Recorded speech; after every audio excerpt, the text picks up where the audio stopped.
Shalom, peuple de Dieu. Je suis la sœur Mélissa Agnès et je viens aujourd'hui par le biais de cette vidéo partager encore avec vous un rêve que le Seigneur m'a montré il y a 2 jours de cela. Voilà, je ne peux pas garder ces choses pour moi parce que je pense que si le Seigneur me montre ces choses, c'est afin que je prévienne son peuple, afin que je prévienne le corps du Christ, les chrétiens. Alors, avant de commencer, je vais confier ce moment au Seigneur. Éternel mon Dieu Tout-Puissant, Créateur du ciel et de la terre, Dieu d'Israël, toi qui révèles toutes choses, tu révèles ce qui est caché dans les ténèbres. Toi avec qui la lumière demeure, je te bénis. Merci Seigneur parce qu'en ce jour encore, tu me permets de parler, de donner le message, de parler en ton nom Seigneur. Père, je prie afin que tu envoies le Saint-Esprit pour prendre le contrôle maintenant de cette vidéo. Et je prie aussi Seigneur afin que le message que je vais donner Seigneur touche les cœurs.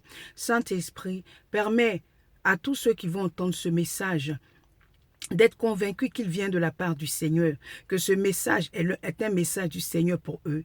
Et je prie afin que tu mettes, toi qui convaincs les cœurs, toi Saint-Esprit qui convainc de péché et de jugement, convainc tous ceux qui vont entendre ce message et qui ne sont pas encore en train de se préparer. Convainc-les que ce message vient du Seigneur, afin qu'ils se préparent pour la venue de notre Seigneur Jésus.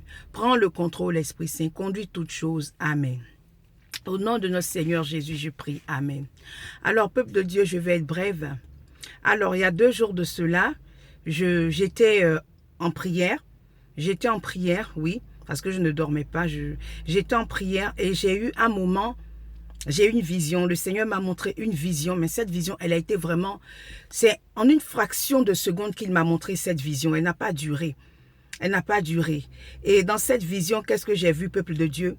J'ai vu une multitude de peuples. Il y avait d'abord comme une colline. Une colline. Et vous voyez souvent dans les pays européens, vous voyez, il y a des collines et tout autour des collines, on a fait des routes et tout ça qui monte jusqu'à arriver en haut de la colline. Alors, peuple de Dieu, le Seigneur m'a montré. J'ai vu une foule immense, immense, immense qui marchait sur une même voie. Et la voie sur laquelle il marchait, la voie était large. Elle était sur cette colline, en bordure de cette colline, mais la voie était large. Et il y avait des barres de bois, il y avait des barbelés de bois pour ne pas qu'ils tombent, ils tombent en dehors de la falaise, de cette voie-là. Je dis, peuple de Dieu, cette foule, elle est innombrable. On ne peut pas la compter. On ne peut pas compter cette foule. Elle est immense, immense. Et vous voyez, sur cette voie large-là, ils se bousculaient puis ils avançaient. Ils se bousculaient, ils avançaient tous. Il n'y avait pas de place. Il n'y avait même pas de place même pour marcher. Il n'y avait pas, le vent même passait pendant eux. Ils étaient nombreux. Je regardais, ça ne finit pas. C'était une foule infinissable. C'était une foule infinissable. La foule ne finissait pas. Elle était... Oh Seigneur, j'ai jamais vu une telle foule. Et la voix du Seigneur qui me dit, regarde cette foule. Regarde où ils vont. Regarde où ils vont. Eux tous, regarde où ils s'en vont. Et j'ai eu peur parce que je me disais, le Seigneur allait me montrer l'enfer. J'ai eu peur, je suis sortie de la vision. La vision était rapide. Hein? Je ne dormais pas. C'était dans ma prière, j'ai reçu ça en esprit. Rapide, un flash, et puis j'ai eu la vision que regarde cette foule, regarde-les, où est-ce qu'ils se dirigent, regarde où ils se dirigent. Peuple de Dieu, je suis venu aujourd'hui à travers ce message vous interpeller. Surtout, je parle aux chrétiens. Les chrétiens, mes frères et sœurs, vous qui êtes en Christ, vous qui avez donné votre vie à notre Seigneur Yeshua, vous qui le connaissez, vous qui avez été baptisés par l'eau, baptisé par le Saint-Esprit, c'est à vous d'abord que je parle. Mes frères, il n'y a plus de temps. Il n'y a plus de temps. Et c'est le moment de sortir du monde. Sortons du monde, sortez du monde. Je vous en supplie, mes frères. Il n'y a plus de temps. Sortez du monde. Sortez du monde. Le Seigneur dit, celui qui est ami du monde est inimitié contre Dieu. Celui qui a l'amour du monde en lui, il est inimitié contre Dieu. Toute cette foule-là, mes frères, Toute cette foule-là, elle se dirigeait dans un même endroit. Eux tous, ils se suivaient, ils se bousculaient comme ça pour partir. Mes frères, je vais vous demander quelque chose. À toi qui vas voir cette vidéo-là, demande au Seigneur, Seigneur, si je fais partie de cette foule-là, révèle-le-moi afin que je puisse sortir de cette foule. Demandez au Seigneur de vous révéler si vous faites partie de cette foule. Père Seigneur, je te prie de révéler à tes enfants, tous ceux qui vont voir cette vidéo. Père, je te prie afin que tu leur révèles s'ils font partie de cette foule. Seigneur, révèle-leur afin qu'ils se détournent de cette foule. Afin qu'ils rebroussent chemin, qu'ils retournent et qu'ils fassent volte-face et qu'ils s'en aillent. Qu'ils sortent de cette foule de la voie large. Cette foule, ce sont les chrétiens qui marchent sur la voie large. Les chrétiens qui sont encore attachés au monde. Les chrétiens qui ont les désirs, les soucis, des richesses de ce monde. Les chrétiens qui ne pensent qu'à évoluer dans le monde, c'est la gloire de ce monde-là. Les chrétiens qui sont encore attachés à la gloire de ce monde, c'est le moment de renoncer. Il n'y a plus de temps. Le Seigneur est à la porte. Il prévient son peuple. Il n'y a plus de temps, mes frères. Je vous en supplie. Par les compassions du Christ, renoncez au monde. Renoncez au monde. Mes frères, ce n'est plus le moment de chercher l'argent. Combien de millions tu vas emmagasiner dans ton compte en banque? Combien de maisons tu vas avoir? Quelle plus belle voiture que tu auras plus que ton voisin. Ce n'est pas le moment de dire on va faire même des enfants. Il n'y a pas d'enfants. Ce n'est pas le moment de faire des enfants, d'emmagasiner des richesses sur la terre. Non, c'est le moment de la repentance, mes frères. Je vous en supplie. C'est le moment de vous repentir. C'est le moment de renoncer au monde et de chercher la face de notre Seigneur Yeshua. C'est le moment est arrivé pour vous de renoncer au monde. Je vous en supplie. Renoncez au monde. Renoncez au monde. Parce que tout ce que vous êtes en train de chercher qui fait que vous marchez sur cette voie-là, laissez-moi vous dire que quand l'antéchrist va venir, quand l'enlèvement aura lieu, après l'enlèvement, laissez-moi vous dire, vous n'allez même pas avoir le temps de jouir de tous ces biens. Vous n'aurez pas le temps de jouir de toutes ces maisons, de toutes ces voitures, de toutes ces richesses, même de l'argent, les millions que vous avez emmagasinés dans les banques. Vous n'aurez pas le temps d'en jouir. Pourquoi? Parce que vous serez persécutés. Parce que les chrétiens seront persécutés. Les chrétiens vont mourir de faim. Parce qu'on va leur dire, tant que tu n'acceptes pas la marque de la bête sur ton front, sur ta main droite, tu ne pourras plus aller retirer tes millions dans ton compte en banque. Tu ne pourras plus conduire cette voiture, payer l'essence pour mettre dans cette voiture. Alors, tous ces biens que tu auras acquis t'auront servi à rien.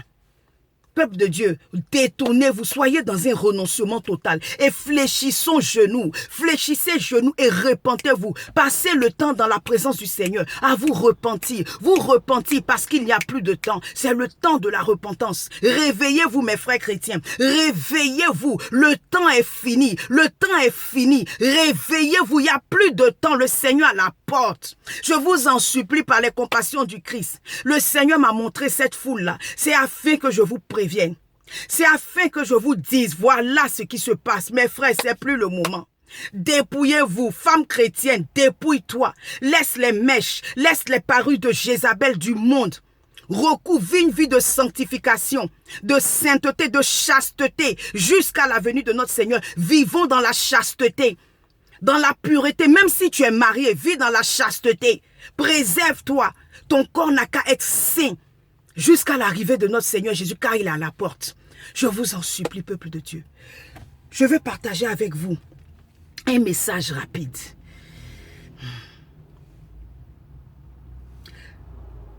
Le Seigneur dit dans Ézéchiel 18, verset 21, « Si le méchant revient de tous les péchés qu'il a commis, s'il observe toutes mes lois et pratique la droiture et la justice, il vivra, il ne mourra pas. » Il dit encore dans Matthieu 16, verset 24, « Alors Jésus dit à ses disciples, « Si quelqu'un veut venir après moi, qu'il renonce à lui-même, qu'il se charge de sa croix et qu'il me suive. » Ça c'est Matthieu 8, verset 24 qui le dit. Encore, il y a encore d'autres versets que je veux partager avec vous.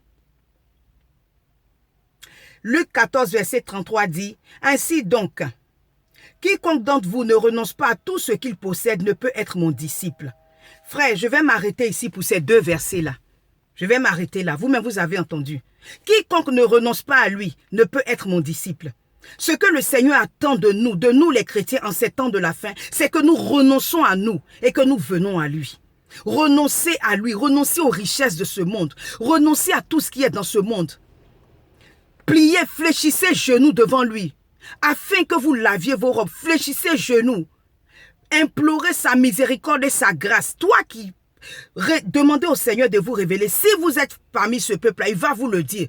Et dites-lui, Seigneur, si je suis parmi ce peuple-là, cette foule immense qui s'en va, parce que c'est l'enfer. C'est l'enfer. L'Éternel ne m'a pas montré où ça partait parce que j'ai peur. Mais je sais que tout ce monde-là se dirige en enfer. Vous pensez que oui, ce sont les églises qui sauvent. Les églises ne sauvent pas. Les pasteurs ne sauvent pas parce qu'eux-mêmes, ils seront jugés. Ce n'est pas l'église qui donne le salut, mais c'est ta relation personnelle avec le Seigneur. Ce qui va te sauver, c'est ta justice. Tu pratiques la justice. Tu mènes une vie de sainteté, de sanctification. C'est ce qui va te sauver. Peuple de Dieu, renoncez au monde. Préparez-vous car il est à la porte. Lavons nos robes. C'est le moment de laver les robes. Ce n'est pas le moment d'aller chercher les richesses de ce monde. Renoncez à cela et focalisez-vous sur le Seigneur. Je vais m'arrêter là. Je vais m'arrêter là pour aujourd'hui. Seigneur, je bénis ton nom pour ce message que tu m'as permis de partager avec ton peuple. Oh Père, je te rends grâce, Seigneur. Je te rends grâce pour ce message que tu m'as donné la grâce de partager. Je te prie d'incliner le cœur de tes enfants. Je te prie de toucher leur cœur. Saint-Esprit, convainc les chrétiens, convainc les enfants du Seigneur de péché, de jugement, afin qu'ils se détournent de la voie qu'ils ont empruntée et qu'ils cherchent véritablement la voie de la face de notre Seigneur Jésus. Arrêtons de chercher la main du Seigneur, mais concentrons-nous sur sa face. Arrêtons de chercher la main du Seigneur qui donne tout, qui donne bénédiction, mais cherchons sa face qui apporte la sanctification et le salut. Merci Seigneur, je bénis ton nom. Soyez bénis, peuple de Dieu. Alors, c'était la sœur Mélissa Agnas. Abonnez-vous à ma chaîne, La Voix de la Repentance. Likez, cliquez pour d'autres vidéos. Que la paix soit sur vous. Shalom.